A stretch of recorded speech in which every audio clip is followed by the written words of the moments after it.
Olá, bem-vindos ao Conexão Espírita. Dando continuidade ao tema anterior, hoje apresentamos a segunda parte do estudo sobre o desgosto pela vida e o suicídio, abordando as perguntas 951 a 957 de O Livro dos Espíritos. Os Espíritos nos ensinam que sacrificar a própria vida pelos outros, quando feito por amor e sem orgulho, pode ser um ato sublime, mas o suicídio, movido por desespero, culpa ou desejo de reencontro, é sempre uma falta contra as leis divinas. O suicida não encontra a paz que esperava. Em vez disso, sofre perturbações, arrependimento e muitas vezes permanece ligado ao corpo, sentindo os efeitos da morte. As consequências variam, mas o desapontamento é certo. O Espiritismo nos mostra com clareza que abreviar a vida é um engano doloroso e que toda prova tem seu valor no progresso do espírito. Frase espírita do dia: a maior coragem não está em partir, mas em permanecer e confiar no amparo de Deus. Sim, vamos para a parte final. Pergunta 951. O sacrifício da vida não é às vezes meritório quando tem por fim salvar a de outros ou ser útil aos semelhantes? Isso é sublime, de acordo com a intenção, e o sacrifício da vida não é então um suicídio. Mas Deus se opõe a um sacrifício inútil e não pode vê-lo com prazer, se estiver manchado pelo orgulho. Um sacrifício não é meritório senão pelo desinteresse, e aquele que o pratica tem às vezes uma segunda intenção, que lhe diminui o valor aos olhos de Deus. Comentário de Kardec. Todo sacrifício feito à custa da própria felicidade é um ato soberanamente meritório aos olhos de Deus, porque é a prática da lei de caridade. Ora, sendo a vida o bem terreno a que o homem dá maior valor, aquele que a ela renuncia pelo bem dos seus semelhantes não comete um atentado, é um sacrifício que ele realiza. Mas antes de o realizar, deve refletir se a sua vida não poderá ser mais útil do que a sua morte. Questão 952. O homem que perece como vítima do abuso das paixões que, como o sabe, deve abreviar o seu fim, mas as quais não tem mais o poder de resistir, porque o hábito as transformou em verdadeiras necessidades físicas, comete um suicídio? É um suicídio moral. Não compreendeis que o homem, neste caso, é duplamente culpado? Há nele falta de coragem e bestialidade, e além disso o esquecimento de Deus. Questão 952A. É mais ou é menos culpado do que aquele que corta a sua vida por desespero? É mais culpado, porque teve tempo de raciocinar sobre o seu suicídio. Naquele que o comete instantaneamente há às vezes uma espécie de desvario que se aproxima da loucura, o outro será muito mais punido, porque as penas são sempre proporcionadas à consciência que se tenha das faltas cometidas. Questão 953. Quando uma pessoa vê à sua frente uma morte inevitável e terrível, é culpada por abreviar de alguns instantes o seu sofrimento por uma morte voluntária? Sempre se é culpado de não esperar o termo fixado por Deus. Aliás, haverá certeza de que ele tenha chegado, malgrado as aparências, e não se pode receber um socorro inesperado no derradeiro momento? Questão 953-A. Concebe-se que, em circunstâncias ordinárias, seja o suicídio repreensível, mas figuramos o caso em que a morte é inevitável e em que a vida só é abreviada por alguns instantes. É sempre uma falta de resignação e de submissão à vontade do Criador. Pergunta 953-B. Nesse caso, quais são as consequências de tal ação? Uma expiação proporcional à gravidade da falta, segundo as circunstâncias, como sempre. Pergunta 954. Uma imprudência que compromete a vida sem necessidade é repreensível?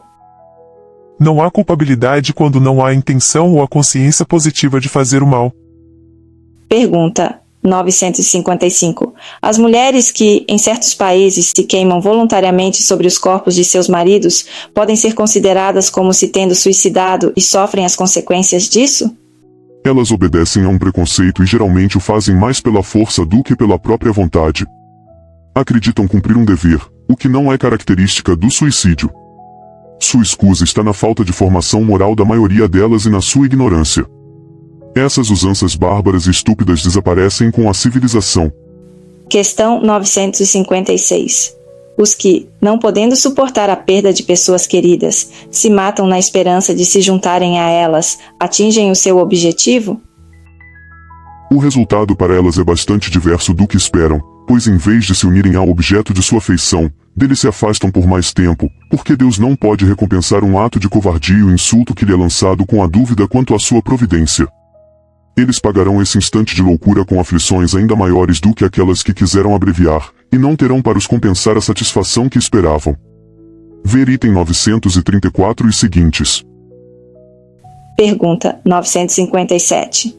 Quais são, em geral, as consequências do suicídio sobre o estado do espírito? As consequências do suicídio são as mais diversas. Não há penalidades fixadas e em todos os casos elas são sempre relativas às causas que o produziram. Mas uma consequência é que o suicida não pode escapar ao desapontamento. De resto, a sorte não é a mesma para todos, dependendo das circunstâncias. Alguns espiam sua falta imediatamente, outros numa nova existência, que será pior do que aquela cujo curso interromperam. Comentário de Kardec. A observação mostra, com efeito, que as consequências do suicídio não são sempre as mesmas. Há, porém, as que são comuns a todos os casos de morte violenta, as que decorrem da interrupção brusca da vida. É primeiro a persistência mais prolongada e mais tenaz do laço que liga o espírito e o corpo, porque esse laço está quase sempre em todo o seu vigor no momento em que foi rompido, enquanto na morte natural se enfraquece gradualmente e em geral até mesmo se desata antes da extinção completa da vida. As consequências desse estado de coisas são o prolongamento da perturbação espírita, seguido da ilusão que, durante um tempo mais ou menos longo, faz o espírito acreditar que ainda se encontra no número dos vivos. Ver itens 155 e 165.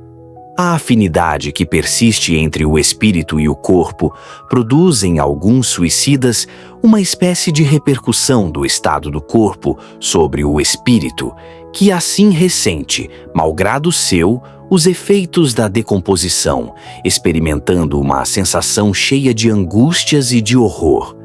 Esse estado pode persistir tão longamente quanto tivesse de durar a vida que foi interrompida.